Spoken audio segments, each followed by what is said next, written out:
How's it going, everybody? Ben from basesetmew here, and welcome back to the channel.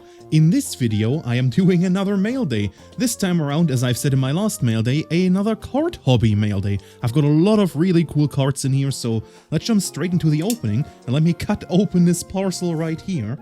I think, if I remember correctly though, they still attach the labels with the actual address of the warehouse, and I think the username and stuff like that, to the actual cards, like individuals, so I might have to take those off again before we can continue.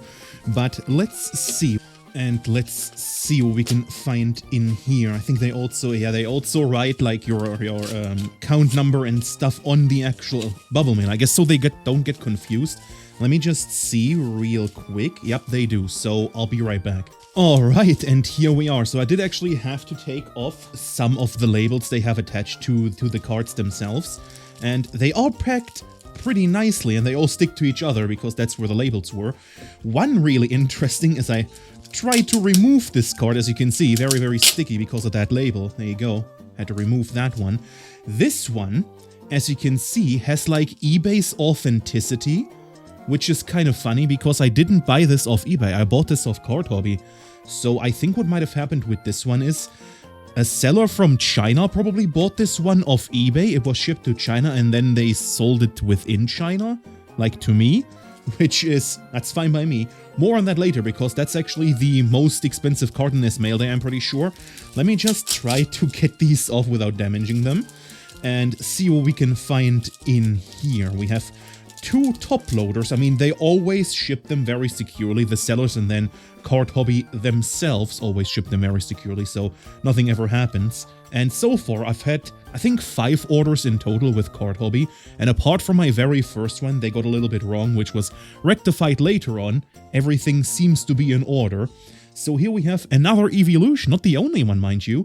I feel like every time I order something off Cardhobby, I buy one of these evolutions from Terrestrial Festival EX. Here we have the Vaporeon, and this one cost me $40, which is, at current exchange rates, about 34 euros. Look at that. I think, like, after this mail day is done, I only need 2 more evolutions for my binder, which is obviously the Umbreon. And I think I'm also still missing the Sylveon, but there we go. That is a very, very cool addition to the binder. It's slowly filling at least the evolution page. And this, I'm pretty sure this should be the other evolution that I bought. I think I bought both of them from the same seller. So let me see, keep the suspense at the maximum. Yup, here is the Leafeon. Look at that one, very, very cool. Illustrated by Jiro Sazumo. Very nice, a very cool illustration. And this Leafeon right here, this one cost me $50, which is around 34 or 43 euros. Very, very nice. I really like these. Like, the Vaporeon, I do have to admit, the Vaporeon is probably the weakest out of all of the evolutions from Terrestrial Festival EX. I think this is my least favorite one. I do really like this one, the Leafeon, honestly, because look at the background. It's like sitting in a tree. Very, very fitting, right? I also really like the Glaceon, obviously, because Glaceon is my favorite evolution. But I hate to say it, the Umbreon, it looks really cool, right? So I will have to pick that up sooner rather than later, you know, before it gets more expensive. And see what we can find in these next few bags right here. There we go. It didn't want to cooperate with me, but that is fine. Let me turn it around. Yo, it's the Lucario, or the Mega Lucario EX, I should say, from Mega Brave. Look at this one. So this one cost me $60, which is around 52 euros. And I think I said it in my last mail day as well. Usually I don't buy these newer SARs that quickly. Usually I wait a little bit longer before I actually buy them. But I think, well, at the time I got a good deal for them. I have no idea if the prices are still good. I might point that out in editing. But there we are with the Lucario. Look at this one. And way, way cheaper than the English variant, while also having way more texture, one way we find texture and all that. Very cool. Really like this one. Not the only Mega Evolution card in here, mind you, but a very, very good start to this mail day, of course. Let's check out the other ones. Man, the labels they attach to these are really, really sticky, so maybe next time I'll have to find like another way. to block them or something like that. Maybe I'll just use what I use on the parcels themselves, you know, some electrical tape. We shall see. This one should be a, whatchamacallit, a simplified Chinese card, and I think a really, really special one at that. Because if I turn it around, we have the Larry. Here we have the Larry from Dark Crystal Blaze. Look at this illustration, man, this looks super cool.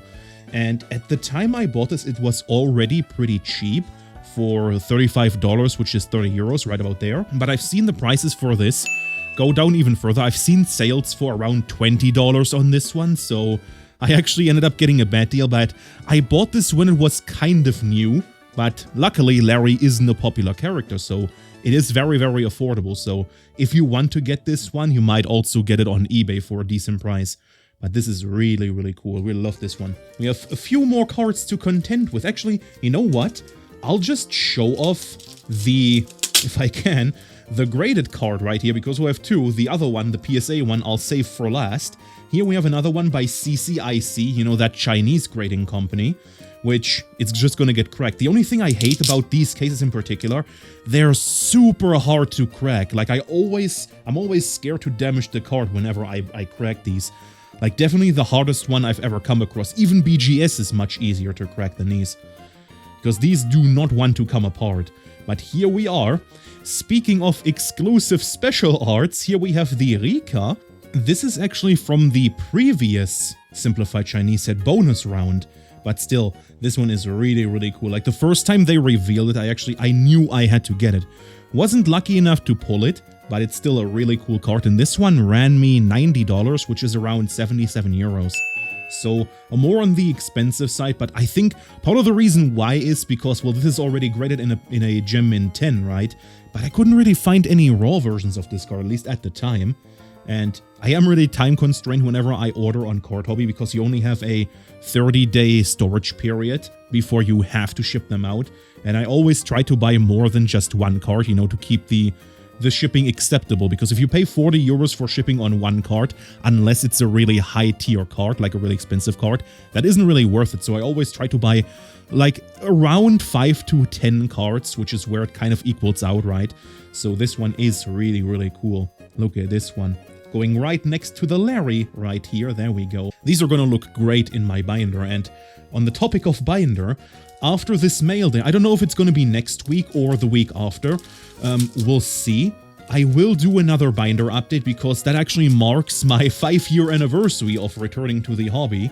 And I have something really special planned for that one, because instead of showing off the cards, we'll put in the cards in the binder together, which I thought would make for a really cool video, like a really cool idea. Because it would be way cooler than just me pointing out, oh yeah, that card is new, that card is new, this one I had for ages. So I think it's a really cool idea. And here we have, ooh, just like I said, more Mega Evolution cards.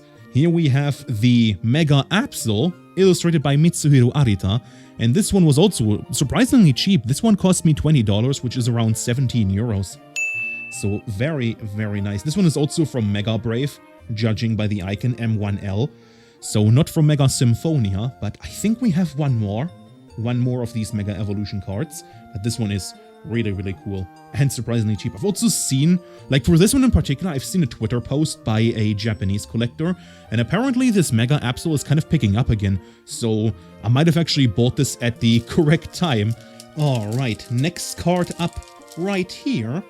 Alright, and out of the sleeve it goes. Let's turn it around. Ooh, it's the Espeon. I was just gonna say I've kind of forgotten that this one was in here, but you know, I literally went through the cards. But when I went through the cards to remove the labels, I was like, oh yeah, I bought the Espeon, didn't I? So this one, the Espeon by Sui, really cool illustrator. So look at this one. Man, and look at the texture up there. This is also among like one of the very, very best evolutions from Terrestrial Festival EX in terms of illustration. This one looks really, really cool. Like Sui absolutely killed it with this one. Man, oh man, this one looks cool. This one ran me, if I can find it, $50 I paid for this one, which is 43 euros. Kind of feels insane, doesn't it? If you compare that to prices from Prismatic Evolutions or Traumatic Evolutions, more like. So that is really, really incredible to me. Like the cards can actually be cheap if you just don't care about the language, and You know, Japanese has better texture. But you're probably sick and tired of me hearing repeat myself, you know, with the better texture and all. Let's see if I can get this off without bending the card too much. Hopefully I can. There we go. I have to figure out something different for the next Cardhobby mail day.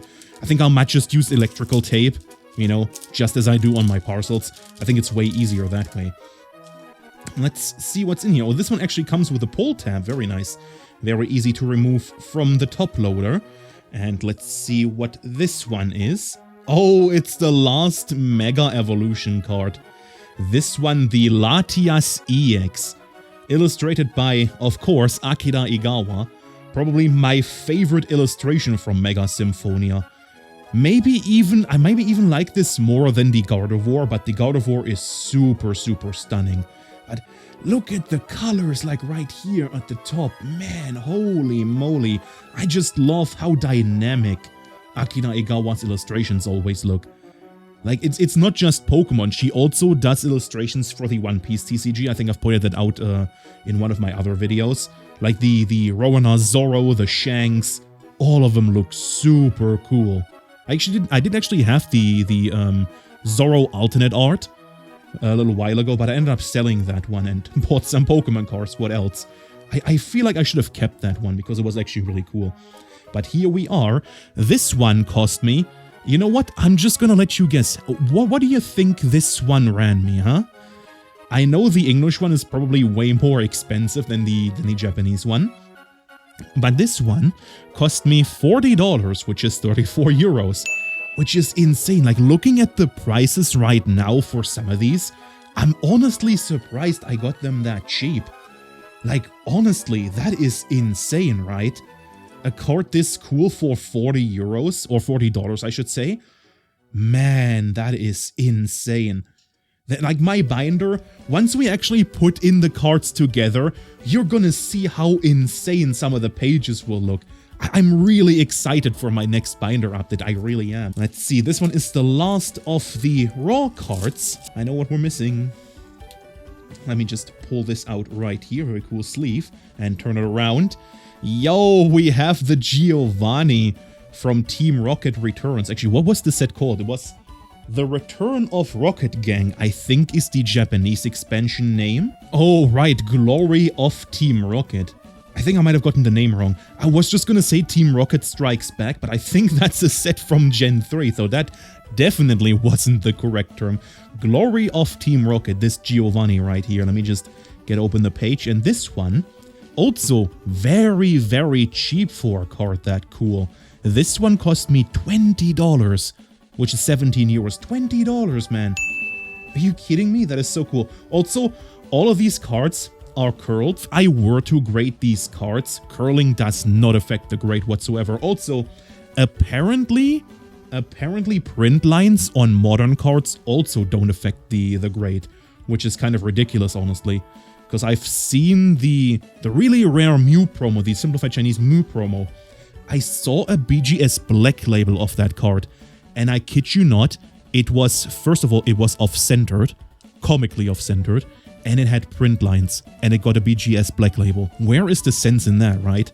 And it sold for so much freaking money, like holy moly. I'm always surprised how deep the pockets of some collectors are. Meanwhile, I'm content with cards that cost $20. Although that's not to say I didn't buy any expensive cards in my time. No, I think the most expensive card I ever bought, I mean, the cards that didn't arrive was the Rayquaza Gold Star for 3k, but looking back, 3k for a card like that is honestly super cheap looking at the prices now. But the card that did actually arrive and I still have in my collection is actually the Lily from Dreams Come True. I bought that for over 1,000 raw and ended up grading a pristine 10. But here we are, the final card of this mail day. Are you ready? This one is the most expensive card in this mail day as well. And it is the Giovanni's Mewtwo, or Rocket's Mewtwo, I should say, in a PSA 9. And you know what that means, because people only care about 10s. This one was comparatively cheap than even, I think it was even cheaper than the raw version, honestly, but I have to fact check that one after the fact. So this one cost me $220, which is around 189 euros, which is also why, just as a side point, which is why I probably will buy more cards on Cardhobby, because obviously they use dollars, which is good for me as a European, because at this point in time, the euro is worth much, much more than the dollar, because that means I save additional money on these. So this one, but again, I have to fact check if this one in a PSA 9 actually ended up being cheaper than a raw version. I'll point it out up here somewhere, but this one is really, really cool. Look at this one. It is off-centered, which is probably why I got a PSA 9, but like as far as I can tell, that's the only thing wrong with the card, you know? It's really just off-centered, and in my binder, that doesn't matter, right? It's still gonna look insane. Let's see if I can put it here somewhere. There we go. There we go. So that was it. That was another successful mail day. As I said, the next video, I don't know if it's gonna be right after this one, or if it's gonna be the week after, because I still have another Simplified Chinese opening planned. Just, like, it's still a matter of time before it gets here. But I will do another binder update, and then we'll put not just these cards in the binder together, also from the last mail day, and some of the cards that I bought without showing you off, like the low punny. Mentioning that one, I didn't show that off. Stay tuned for that one, but if you enjoyed this video, then please give it a thumbs up. If you didn't, then give it a thumbs down. Tell me in the comments below what you didn't like, so I can try to fix it for future videos. Other than that, right here's a video to do things is best suited for you. Right here's the subscribe button, click this one first, then click this video. Check out any of the other videos in the description below, and I hope we'll see you in the next one. Thank you so much for watching, peace, take care.